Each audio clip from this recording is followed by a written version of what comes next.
Cozy yourself in. Grab a cup of coffee. Relax. We're talking Kickboxer, man. It's coming out on the channel on Sunday, by the way. So I found out in these live streams, your first 30 seconds, you have to make the pitch to the guy that it's going to be worth an hour of his time to sit here and watch it. So I will tell you right now, I am here to spread passion and vibes and kino to you as best I can. I guarantee you're going to love it. The guys who are here from the previous podcast, welcome, enjoy. We're switching up the vibes here. We're going from animated and morning fresh. We're doing like some evening chill shit now. So enjoy yourselves. Kickboxer. Actually, you know what? Let me start with the good thing. I was talking about what the hell the rule of threes.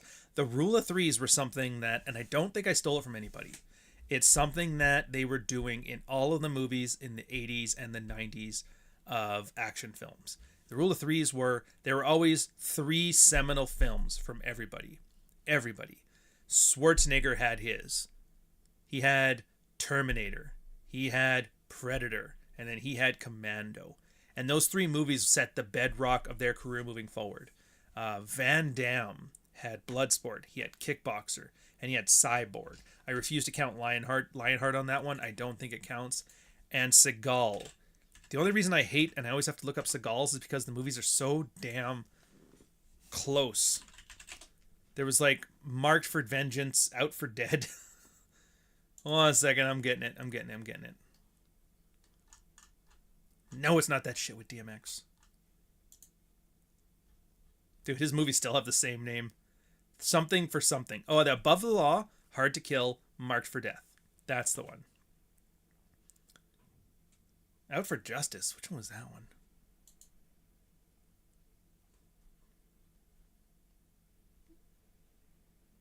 Oh, yeah, the one with William Forsythe. So it's almost four, but everybody had their three. Well, Stallone, same thing, but he had a bit of a different career, so he doesn't quite fit the mold, but he's more of an actor than an action star. Like, he had Rocky, Rambo, and, fuck was the third one? Yeah, other than Bloodsport, Kickboxer is the movie I remember him best for. Yeah, it's funny now that you talk about it, is that Cyborg mostly disappeared, which is crazy. You figure it would have gone into that weird cult status area like the real life fiction Fist of the North Star movie did, or Ice Pirates, or any of those type of movies, but it just didn't. It just kind of died. And that one is I talk about it often on the channel, where there is a difference between cheaply executed and poorly executed. I would argue Cyborg for the most part was poorly executed, but it was also cheaply executed. Kickboxer, on the other hand, cheaply executed, but it didn't matter. Because they actually set, and this is one of those things I really like about these small, mid-budget, like sub-$1 million movies, is because they have such restrictions put on them. It really excels at getting creative juices flowing. I think I've told this story before. When I was in fine arts in university back as a wee little one, a wee 17-year-old boy, teacher had us sitting down in painting class, showed us how to build a canvas, whatever. All right, now paint something. Have it done in an hour. And people sat there and stared at their canvases for like 30 minutes. And then by the end of the class, you had all the girls did horses, all the guys did cars, and all the weirdos drew giant eyeballs and painted giant eyeballs. And that was it. And he goes there and he kind of hung everything up. He's like, look.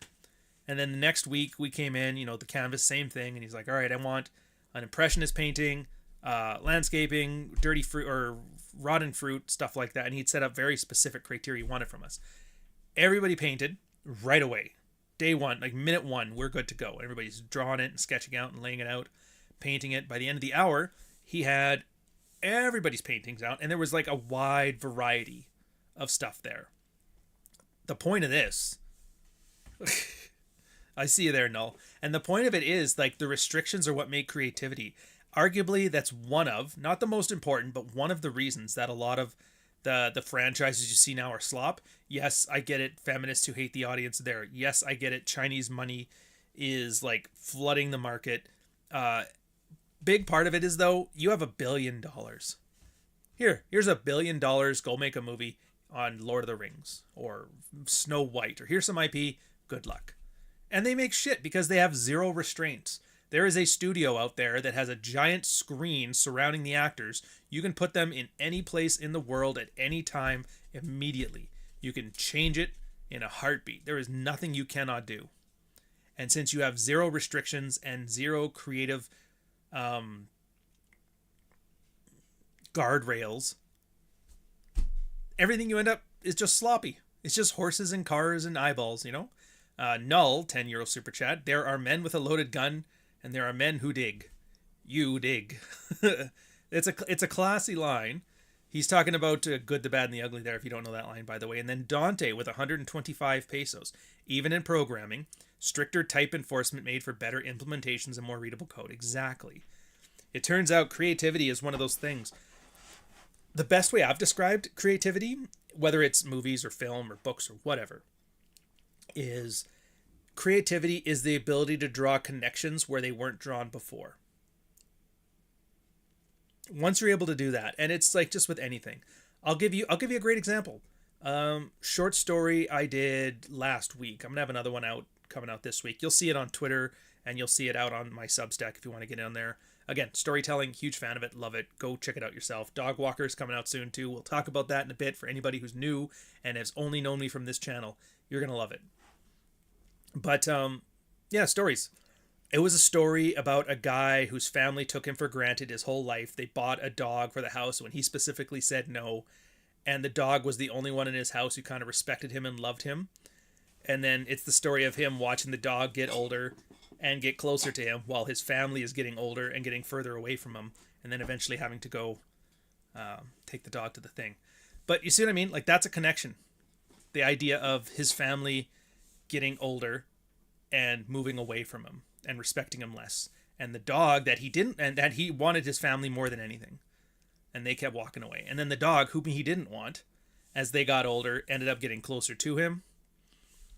That's a connection that just wasn't there beforehand, and I just put it in there. I'm obviously not the first one who's thought about it, but creativity doesn't have to be first. It just has to be creative. Same thing there.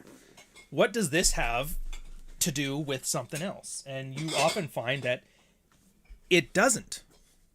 But sometimes you're like, oh, it kind of does if you look at it this specific way. And then you have to expand on that. And that's where and when you just say, what's the connection between this and this? And that's where you get the 30 minutes of staring at the canvas. But when you find a small connection that makes very little sense, you have to expand on it. And that's where you get the creative explosion. And it's great. And yeah, Kickboxer. Cheap films, your Canon, your Ohrian, your new Carlito, I think they were called. Canon, all those guys. And that's how they did it. How did they do this one? The simplest plot you could think of. Two men go to Thailand to show off how great American kickboxing is compared to Thai kickboxing. Thai kickboxer, absolutely beast of a man, cripples the guy's brother. The guy finds out that nobody cares and he almost gets killed. And then he wants revenge. He killed my brother, so I want to kill him. And everybody's telling him, you cannot kill him. You're not very good. The mafia owns him. You have to do it in the ring. You're not fucking good enough. So what do? They're like, here. And then the one guy, an old Vietnam vet who's retired up there, is like, I will teach you. I will send you this guy, this wise old man who knows how to train and knows how to beat him. And he brings him down there. And the old man kind of doesn't want to train him. But he's like, I don't know. I have some ideas. And so he sicks them on some of the thugs who are beating up his granddaughter. And he's like, if he does this, I'll help him out. Like, help me out with the family. Because he's old. He can't be fighting all these guys. And so now he's got him for a purpose. They got him. They have like training montages. And the guy has to learn that revenge isn't enough, right? He can't just win because of revenge. He has to win from the warrior spirit from within. He has to let go of his hate and let go of his anger. But he has to use it as well.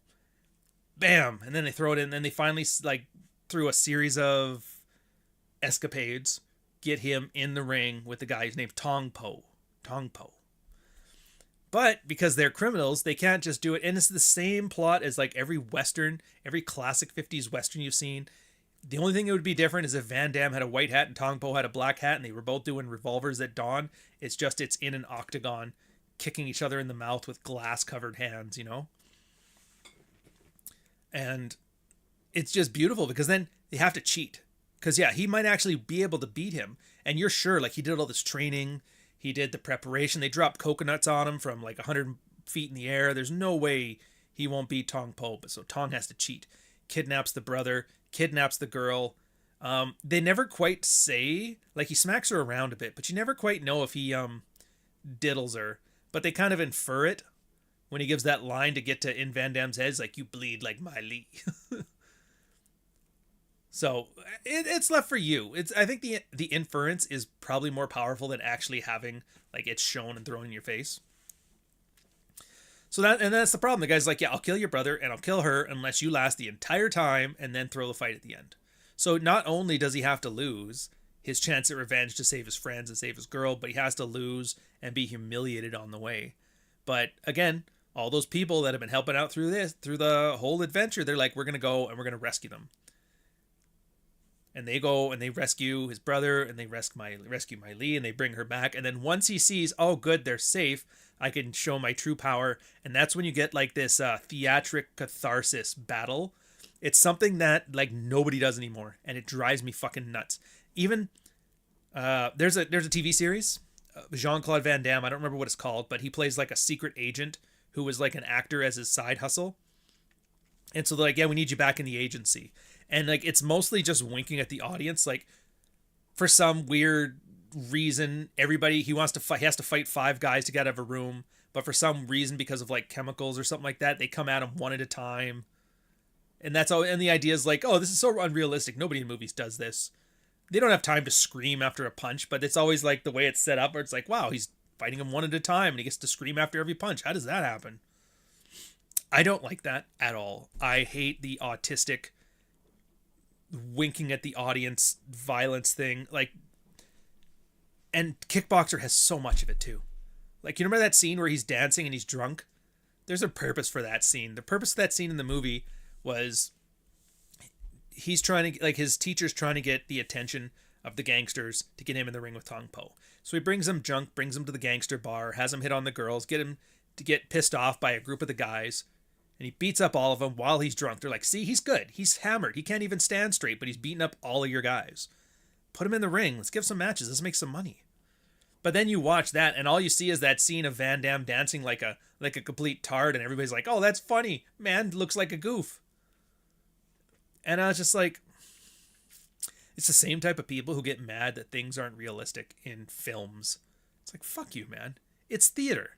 It's basically the advancement of theater with additional tools. And the point of the violence in Kickboxer is not like, that's exactly how a spin kick would work. That is exactly how you would fight in a real fight. No, you wouldn't. Nobody wants to see that. And if it was a fight in a real life, what does that tell you about the story? Nothing. The purpose of these fights are catharsis. And that's why it's always like like Tong Po at one point standing there with his arms down at his sides and Van Damme is just fucking wailing on him. And it's not because, oh, dude, in a real fight, he'd have lifted his hands up. It's like, the point is not to show you a realistic fight. The point is for you to have catharsis. You have been sitting there for 87 minutes watching this guy lose his brother, him almost lose his girl, he kicked down a bamboo tree at one point and shattered his leg and ripped his skin apart. Like, he wanted this so bad. And the idea of these setups for these crazy kicks and these wonderful looking, like, theatrical set pieces is for you to have the catharsis that the built up to for the 87 minutes. Now, for this 3 minutes, you're going to watch a spin kick in the air and you're going to get excited because that's exactly what you've been asking for. And they've been blue balling you for the entire time. And then they finally deliver. And when I see some fucking young millennial winking at the audience, like, spinning wheelhouse kick, am I right? Like, fuck you, you fat Funko Pop owning fuck. You know what I mean? No, don't take this from me. This is awesome. Yeah. Dune ripped off Star Wars. Why is nobody touched? That doesn't sound like Marty. He doesn't know what Dune or Star Wars is. Anywho. Oops. Yeah, so when you watch these things, you just got to remember, it's like the purpose of story is to tell you a story. It's not to show you real life. Yeah, shut up, guy. The purpose of story is a story. In hindsight, it's saying how they trusted Lord of the Rings to some unknown niche director and it worked. All right, that's not chesty. There's no way that's chesty. Yeah, just like...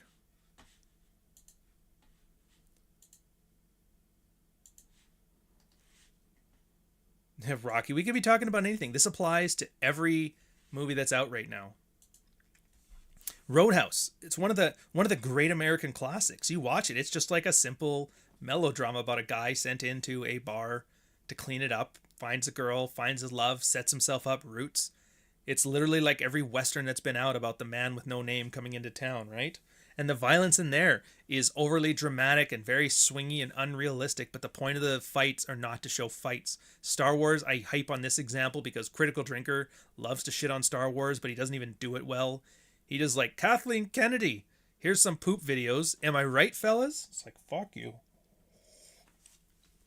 Anywho, so what am I getting at here? Yeah, it's like, when they're fighting in Star Wars, same thing. The second Empire Strikes Back, when he's fighting Vader, Vader's not trying to fight him. He's not trying to do a realistic lightsaber battle, whatever the fuck that means. He's testing him. He wants to see, is he really as powerful as the Emperor thinks he is? And so he's toying with him. And he's not. Pushing him around, kicking him here.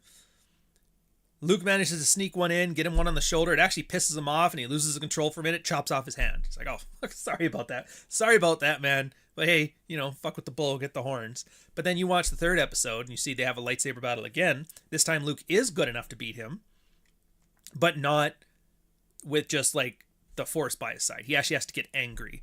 And the point of that fight is to get Luke angry. And so that's all he does, is he provokes him. It's not that the sword fighting is rather simplistic. Very simple. It's effective. They kind of hold shots so that way, like, every time they freeze on a snap, like a hit, bam, really beautiful scene. Bam, excellent kino. But then he makes him mad. He's like, I'll just take your sister after this. And then he freaks out and he hacks at him. Hacks at him like he's hacking at a piece of wood. But you see what I mean? Like, that's a good fight. And then you watch the prequels where they're just spinning. And it's just like, yeah, I get it. Technically, that looks amazing. It's a lot flashier. The keys are jangling, but this doesn't change anything about the story. I hate you with everything. And then 15 minutes of, like, choreography. It's like, dude, unless you're the only movie where you have a serious, angry, vengeful beef that you're settling in the ring and you have to, like, basically dance your ass off, is Breakin' and Breakin' 2 Electric Boogaloo. Any other movie does not need excessive choreography as the ending to the movie. It does not. The remake isn't a remake. They made a different movie and they called it Roadhouse. I'm not sure yet. I have to watch it again to know if it was any good. It seemed watchable the first time, but on a second view, I might actually find it more entertaining. But part of me also thinks it might just be a case of, like, yeah, let's hit all the different beats where it's like got all the pieces in the right place, but they just don't make sense the way they did it. So when I put a video out on it, you'll know that opinion. And that's something I wish more guys knew, by the way, when I'm doing the videos on this channel. Is when you're watching them. It's like, oh my God, I get it now. Yeah, he's like, you don't need and you don't want realism. You don't have to have it. In fact, not just Kickboxer, but the ripoff for Kickboxer that I did on this channel, and I have had nothing but DMCA hell over it, is called King of the Kickboxers. It's my favorite knockoff. Well, my second favorite knockoff. My favorite knockoff is Star Chaser Legend of Ohrian, which is a rotoscoped animated American film that's essentially Star Wars, but it's not Star Wars. Like, they even have, like, the lightsaber, but it's like, it's worth a watch. I have to do a review on that one too. They got the Han and the Leia and the robot, except for their robot's a sex robot and not like a weird effeminate gay British one. It's pretty good. But yeah, King of the Kickboxers. Same thing. Very, very... And Billy Blanks. That was like Billy Blanks' starting role in that one too. So it's pretty awesome how it's like, holy shit, I know this guy. The girl. Everybody. Fire and Ice is allowed to be better. It's not the same type of movie. But King of the Kickboxers, they were like martial arts trained people. The choreography is way better. But they at least understand that, yeah, you can, if you're going to do heavily choreographed fights, you still don't need to make it realistic. Realistic fights, like when you get kicked in the head that hard, you don't just spin around and spit out and stuff. So they make it more stylized. And that's the thing. If you're going to make hyper realistic looking or overly choreographed stuff, you have to like own it. Go super stylized, but that fits with the vibe of the film, right? If the film, King of the Kickboxers, they do their best. They very cheaply implement a lot of filmmaking stuff. The camera work, the lighting, the scenes, the set pieces, the costumes. It's all very cheap. but it's executed competently enough. And the one place where they do shine is in the choreography, in that they want you to know this is going to be over the top, and they do it in some of the best, like almost comical ways. Like when they do a kick and somebody gets his head banged off a table, they'll do like a what do they call them? Reveals. Anyways, it's where they do like a very still frame close up of a guy banging his head off a desk, and like his head stops on the desk. In real life, his head would bounce off or whatever, but he stops on the desk. He makes a face like, "Oh, that hurts so much," and the film's just like right there. It's like, look, this is what's happening. The kick in the head. They're showing the kick in the medium shot. They close right into a wide or into a very close up. Bam. So even if they're gonna go super choreographed like that, they realize, yeah, the point of this one is to make it unrealistic. So if you're gonna make it unrealistic, make it unrealistic. Don't make it hyper choreographed and then try to pretend it's realistic. So if you're gonna make something as realistic, it just doesn't work anyway unless the film is meant to be realistic. And an underground martial arts crime ring is not realistic enough where you can get away with that.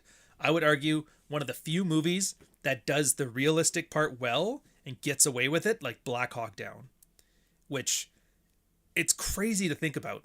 Black Hawk Down is not a movie at all, but it's fucking good. They lean on two different narrative tools to get away with not having a plot for the movie, not having main characters or any of that stuff. It's based on a real event, so it gives you like, hey, just so you know, it's a documentary-ish. And you're like, oh shit, it's a documentary. So that's right. So now you're not expecting a coherent plot, coherent characters, a story arc. You're perfectly happy with the randomness of war setting. Plus the fact that it's war, and one of the themes is the randomness of war, right? The fog of war. So yeah, you can accept that stuff. And then it has to be realistic, because if it's not realistic, then you don't believe it came from a real thing. So it's not even that it's realistic, but it has to look realistic. If you try taking the Black Hawk Down choreography and you try putting it into Kickboxer, it just doesn't fucking work. But you know what I say? Like every time I'm telling you about some rule of storytelling, I give you right afterwards an example of somebody who breaks the rule.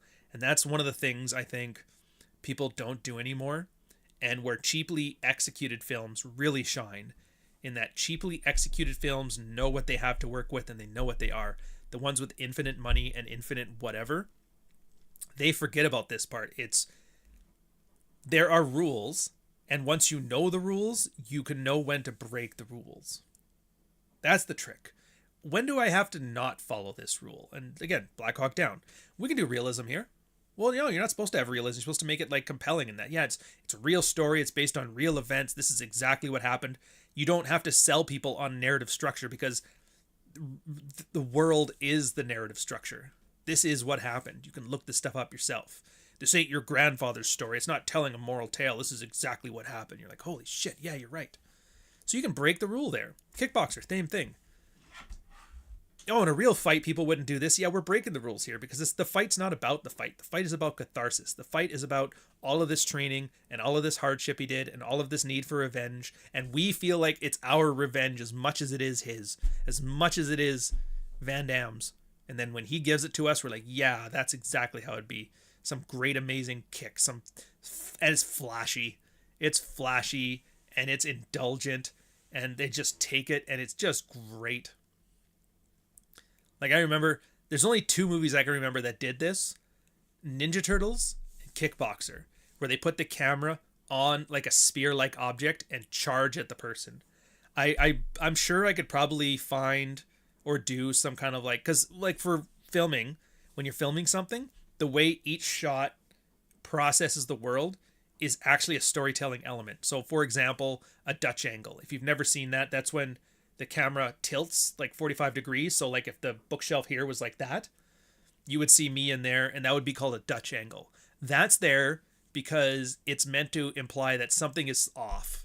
Like something is wrong, but it's not extremely noticeable at first. It's just that feeling of unease.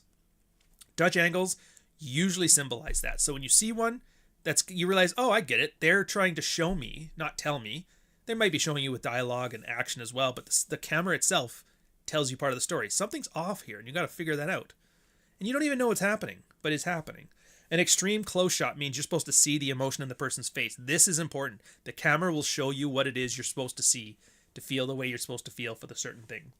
Wide shots are meant to be there so that way you can understand what's going on. So when they start, like if you watch most action films, most kung fu films, most films where there's a lot of movement, will always start a scene with a very wide shot to let you know what's around. Because once you see where everything is, all these close shots that happen, they're very confusing. Where did that kick come from? How did he get over there? How did this happen? With that wide shot, you now have the model of the set in your head. You're like, oh, I get it. He's by the car, and then the car's beside the truck. So when you see this kick and this thing go here, it would look very chaotic if you didn't have that mental anchor in place. A zoom in. Or what's that one? The vertigo shot. It's where you dolly in and zoom out. Or was it dolly out and zoom in? No, you dolly out and zoom in. Dolly means to like roll the camera physically back, and then zoom in is to close the aperture. And that's where you get the one where the person's face stays the same, but the background kind of closes in. That right there, they use that for vertigo. It's meant to be like existential horror and disorientation and all this stuff.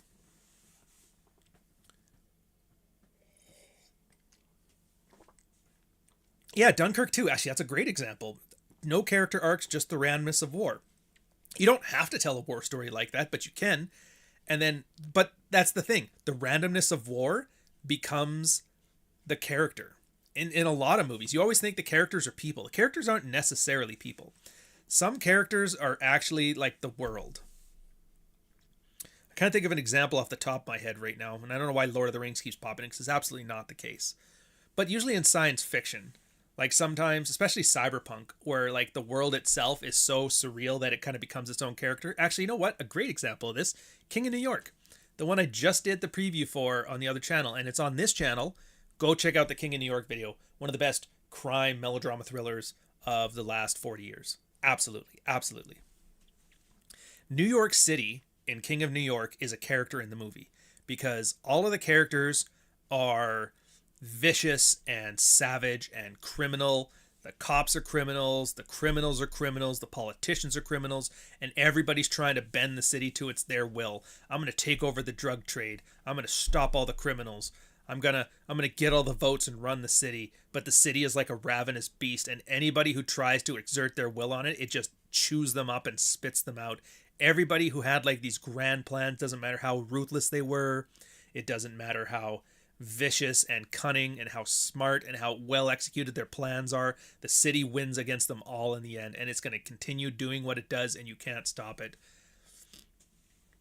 That's one of the few times where the setting really matters. And that's why you'll notice if you watch King of New York, you'll think it's the same as Ghost in the Shell, where they just stop every now and again and give you like vibe sessions. Like where Frank is sitting at the theater and he's watching some theatrical representation of Black Cop Killer or something like that. And you think, what's that supposed to symbolize? It's not. It's like this is the city's character exploring itself for a bit. They'll have like the music playing. You'll see like long drawn out shots of subways and that. You're like, oh, that's just the wide shot before you go into a thing. It's like, no, they're showing you the city, man. They're showing you the city. It doesn't sleep. It can't feel pain. It always wins in the end. Even when Frank ends up getting shot at the end, what's the last thing you see? A big wide shot of the city. The cops are kind of moving about, but it's all chaotic. You don't really notice that what the cops are doing. They don't look like they're moving with rhyme or reason. It's just the cab. Frank's inside there dying, but you don't see him. You just see the cab, and then you see the streets, and then you see the buildings. You realize the city just swallowed everything up. It's just really good. Yeah, I mean, I guess that's not a bad idea. Nolan's Batman, Gotham is a character. I wonder. I'd have to think about that one. Maybe. Off the top of my head, I'm not seeing it, but I haven't watched that in a while, so you might be right. You might be right. I know definitely Burton tried to make his a character, but Burton's in that was the other thing in the 90s when you watch movies, is that there was a huge revival of German existential films and French New Wave, which is why all the Tim Burton stuff always had that weird look to it with all like the funky angles and that stuff. That's some like German expressionism thing. And Tarantino's mostly followed on to like the French thing. But I mean, that's a whole other video. At that point, I would have a script. I wouldn't be just sitting here off the cuff talking about it because that's more of a complex like film studio topic, and I don't want to go there. I don't want to go there just yet. You know? Did you miss Red Morning? No, sir, you did not miss Red Morning. By the way, and so going back to this one, the Fire and Ice was better. I do, dude. Okay, so if you've been a fan of the channel for like a hot minute, this channel's been out for like 6 months. There is some great movies coming down the pipeline. There is the entire Ralph Bakshi collection. Frank Frazetta, Ralph Bakshi, those guys. What do we got there? Fire and Ice, Fritz the Cat, Coontown, American Pop, Cool World, and The Lord of the Rings, and The Hobbit. Although those ones, they never did get finished, so I don't know if I'll cover those specifically, but yeah, it's just American animation really had a revival there like it was holding on pretty well. And I consider Disney to be its own thing. American animation kind of culminated with the Iron Giant, really. But to be fair, stuff like that and Star Chaser Legend of Ohrian, they all came kind of from the same place. Same as Japanese animation, if you can believe that. Japanimation. They were just trying to make it's ramen noodles, but for movies. They were trying to make animated films that could compete with Disney, but they needed to do it cheaply. They dropped the frame rates, they dropped the art style, they made everything overly simplistic, and they did it in such a way that it was like, how much stuff can we infer and not do while still letting the audience follow along completely? And they push that to its absolute limit, which most art movements will do. They take whatever philosophical concept that they started with, and they will push it to its extreme. And then usually find like a nice middle ground where they meet it. And that's kind of what anime did. So American animation went a different route, where Japanese animation's like, all right, the kawaii stuff, speed lines, 12 frames a second, because that's like the minimum amount animations can look animated and not like a series of still shots, that sort of stuff, right? That's how they cheap it out. In America, though, they had a different idea. It's like, oh, dude, we need competent artists, and they have to draw this, and they have to draw that, and then we need a bunch of in-betweeners, and all these people need training. So they went like the assault rifle version of this. Let's do rotoscoping. And if you guys don't know what rotoscoping is, you film something and then you trace over it. So they would get the actors and they would film the actors doing the scene. You can just have them standing in like a green screen room. Doesn't really fucking matter. If there's a bench, they need something there that looks like a bench, but it doesn't have to look like a bench. It just has to have the same proportions as a bench so the person can sit on it. And then the artist would go back and they would just put their paper over top of the film negative and draw the people. Like if you watched Fire and Ice, which is probably, I would argue, one of the best. The princess there, Tigra, giant tits. Huge! For no reason other than it's awesome. But the real life actress that played her, an A cup. It's one of life's like kudos to the author. She was an in-shape girl. She looked very good, but just not stacked. And the artists were like, well, since we're already just making it up as we go, let's just add a couple sizes to that. And I honestly like it, the gratuitous sexuality of it. Like, it's not even made to be sexually deviant or grotesque or anything like that. They just do it because everything has to be hyper stylized. The guy is massively, he's like Conan the Barbarian type. I want him to look just jacked. You want his sword to be fucking awesome. And these girls just amazing tits. And it's like all this stuff. And it's like everything is just fucking awesome. And that was their goal going through this. There was this great, I love that, the 70s and the 80s. Like, is this awesome? Put it the fuck in there. I want everything about this to be goddamn cool. And not just cool, but like cool for like when you were 13, what did you think was cool? Let's do that with an adult sensibility. And they're like, yeah, goddamn right. The Crow, good example, Crow. That was definitely the goth age. Crow kind of picked up on that. It was definitely a different one. Mostly because it was Brendan Lee trying to get out of his martial arts history and into more of like serious acting. And so it was like a transition piece. Highly stylized. I would argue it's probably... Everybody always talks about Blade being the first R-rated comic book movie. I think it came out before. One sec. I gotta look this one up. Crow was 94. Blade was 98. Yeah, so I would argue The Crow is the first really popular R-rated comic that came out. because as much as I love the fucking Punisher, it came out in '89. I don't think it did well in the theaters.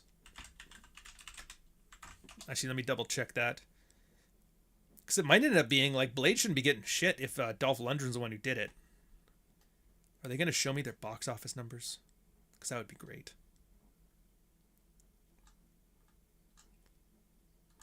No, they're not. Cocksuckers.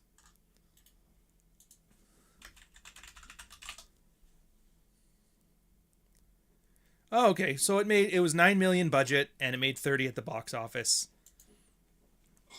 I wish there was some way to look up like how video sales and syndication did. They never tell you that stuff. Like it obviously did well because they showed this one on TV a lot. A lot.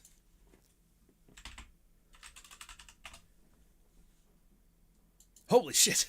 Never mind. I think it maybe was the Punisher because I'm looking up The Crow. $50 million budget, 24 million at the box office. Oh wait, that's the 2024. Ooh.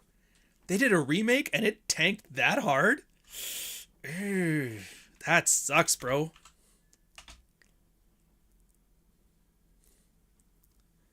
Okay, so yeah, the 94 one actually did a lot better. It was 23 million and it made back almost 100. So 5 times returns. Yeah, that makes more sense. Okay, so The Crow, I would argue, did it. The only one I got to know, I guess we'll compare it against Blade.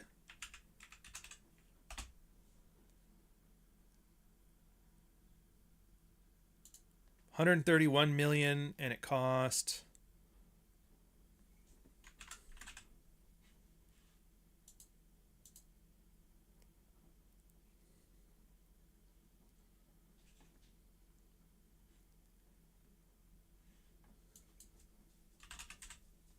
How much did it cost? Oh, for fuck's sakes.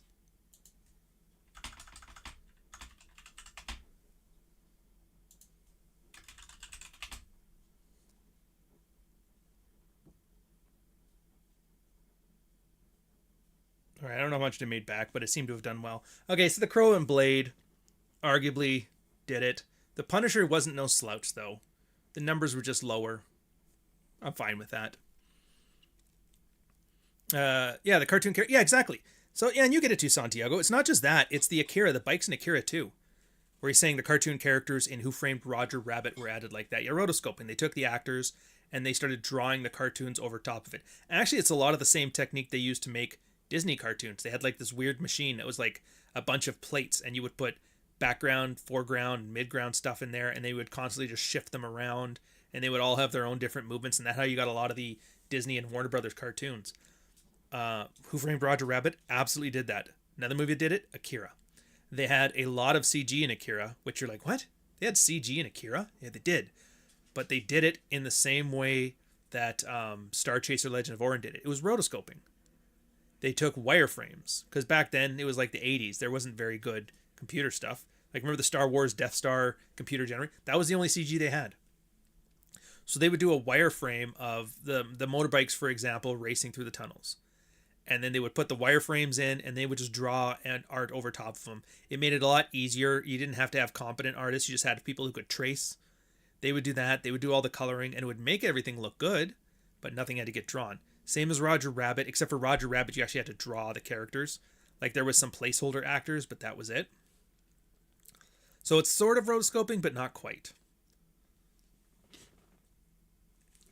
Yeah, it's theater. My teacher always told me the audience is further away than you think. Make big movements. It's not just further away as in harder to see. It's further away as in harder to hear. You have to be louder than you think you need to be. You need to be slower than you think you need to be. Like right now, I am speaking way too fast for theater, and I'm slowing it down right now. If I was doing theater, and that's why everybody thinks of theater kids as this grand theatrical voice and extra acting, it's because they can't fucking hear you in an amphitheater. So you have to make everything exaggerated. I actually made, and I wish the video was still up, I might have to redo it and see if I can beat out copyright this time. But the big difference between Kickboxer and King of the Kickboxers is that King of the Kickboxers was a Chinese, Hong Kong group that made the film. And so they were more heavily inspired by the Chinese opera. And if you ever watch the Chinese opera, they have a neat technique, which I don't see as used as much anymore anywhere. Blame the commies, blame the fucking pinkos for this one. But in Chinese theater, because everybody's wearing masks, Japanese theater I think does this too with kabuki, everybody's wearing masks, everybody has these big flowy costumes, is that it's extremely difficult, if not impossible, to express an emotion. The face is hidden, the body's hidden. How do you do that? Well, they would come up with like elaborate hand gestures and movements. So if you wanted to show, and I had a whole chart where I looked it up. I don't remember it off the top of my head, so I'm just gonna like invent some, but it'll illustrate what a point is. Like if they wanted to show somebody being angry and they would have like a fan in their hands, they would like take it on their arm, rake it forward and bat it there. And that's what the character looks like when they're getting angry. If they were showing a horse, there was like a little tassel that they would hold. And as they walked towards, they'd wave it in the air. Because you can't put a horse on the fucking stage. And you can't have these guys wearing geisha outfits or whatever they were wearing and have them on horses. So that little tassel's like, oh, okay, so he's riding over there. And the audience had to know all of this symbology. But if you were to watch it not knowing any of this, it just looks like a bunch of people dancing around like fucking retards. And that's why a lot of the old Hong Kong films get so many undeserved hate watches. Undeserved hate watches. Because they watch is like, look at these goofballs acting like tards. And you're like, you don't get it. If you understand the Chinese opera, all of that stuff is in there for a purpose. That right there, like the big scene that everybody loves making fun of in King of the Kickboxers is where the main guy, I don't know why I can't remember his name right now, but he was told there's a mission for you. You have to go as a New York cop and work in Thailand. We're going to catch some scat porn makers that are just killing people. He's like, all right, I don't want to go. I ain't doing this shit. Fuck you. Goes home and they're like, just take the videos, go check it out. And he starts watching one of the scat videos and then he sees the guy that killed his brother in him. And he's like, fuck. And then his sergeant calls him. He's like, look, we got you out of the job. He's like, no, I'm taking it. And then he just stops and screams in the air. And it's even the character, Lauren Avedon, he's like, I don't want to do this. Like, no, you got to do it this way. And that's because if you look at the way it was acted, it represents the same kind of like emotional expressions that you would see in Chinese opera. So Asian audiences would absolutely grasp what's going on because they don't have the same storytelling tropes as they do in North America. So the idea of a kickboxer revenge story, it'll be more confusing to them in the same way that you watching a guy running around with a tassel in his hand would confuse the hell out of you. But for them, they get it. Oh, dude, that scream, that's anger, and that's this, and that's this, and I get it now. It was actually really clever how they solved this problem. It's like their initial release. And Hong Kong, I wish Hong Kong was still around, like British Hong Kong, because they were the only tip of the spear doing this. How do I release a movie instantly in 12 different countries and have everybody understand what's going on? Fucking insane. 12 different cultures, 13 different languages, and they somehow have to hit this right out of the gate. And so yeah, that was what they did. They had Chinese opera influences there. The dialogue inferences were American. The costume inferences like referenced Japanese and Thai and all this stuff. And then everybody had their own little version of showing you how this thing worked. It truly was like a Tower of Babel for film. And it doesn't get nearly enough love because it's one of those things that I don't want to call it sophisticated, like it's so sophisticated. But it is sophisticated in that you have to like explain for half a fucking hour about all these references for people to get it. Which I don't know why more autists don't get it. They are watching Star Wars, how the AT-AT engine systems work videos all the time. They're watching Warhammer, Horus Heresy, 4-hour amazing, like all of that shit. It's like you could easily take that level of autism and in-depth analysis to what you would consider a cheesy Hong Kong action film and gain a whole new appreciation for it. And you'll then finally understand what I'm saying. When I'm saying it's not that it is poorly executed, it's that it's cheaply executed. And hate watching it is just basically your way of saying I don't get it. It's like right up there with the trope they had in the 80s where somebody calls somebody Chinese and it's like, actually he's Japanese. It's like, oh fuck, same thing. It's like that. It was funny at the time because the idea of being the ignorant American who didn't know other countries existed was funny in the 80s. But nowadays it's kind of like, how do you not know this? Yeah, the older films are, the closer the dialogue and the blocking is to theater stuff, which is true. This is actually a lot of what I'm talking about when I talked about the French New Wave. That was when, because they pretty much mined all of filmmaking for theater. And so what they were doing is like, well, what theater things do we actually need, and which ones are we just attached to out of tradition? And that's where a lot of the tools that we have today that don't represent the theater get used. But yeah, you're right. It's a whole new thing. It was the novelty phase. 50 years of novelty where they didn't know what to do with it, so they did what they already knew. By the way, if you ever want to see theater staging, nowadays, if you see it in the movie, you'll know exactly when you see it. It will be set up like a dome. If the characters are facing each other with a foot inward, so that they're both facing the audience like this, that's like very basic theater staging. Like, yeah, they're talking to each other, but they're facing the audience. And if you see that in a movie, you'll never unsee it now. So yeah. Anyways, so that's Kickboxer. Dude, watch it. I know somebody was joking on the channel, like, this guy must be a Zoomer. Everybody's watched Kickboxer, which is true. Everybody under 40 has watched Kickboxer, or everybody over 40 has watched Kickboxer. Half the people at 30 and over have watched Kickboxer, and the 20-year-olds are like, what the fuck's a kickboxer? And they'll remember it from they know it mostly from the meme, not from the actual movie. And it's one of those things I always add, like, dude, just put your phone down, sit down, and absorb it as it is, because I think people are kind of in the age of content slop.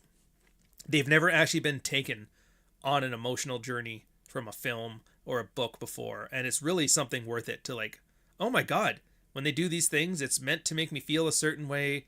I have to, like, think about what does that mean in the movie. Like, it's almost like you're putting together your own personal mystery of trying to understand what's going on. And there's like an emotional I mean, I'm not saying it's like you're going to start bawling as soon as he fucking kicks Buddy in the head, but like, you're going to start feeling stuff, and it's like, oh, that's good. That feeling is the whole reason it exists. I'm here to make you feel entertained. What does that mean? Well, sometimes you'll feel sad, sometimes you'll feel cathartic, sometimes you'll feel happy, sometimes you'll feel scared. That's the whole point of these movies. I'm going to make you feel things that you'll enjoy, so you'll want to come back and feel it again.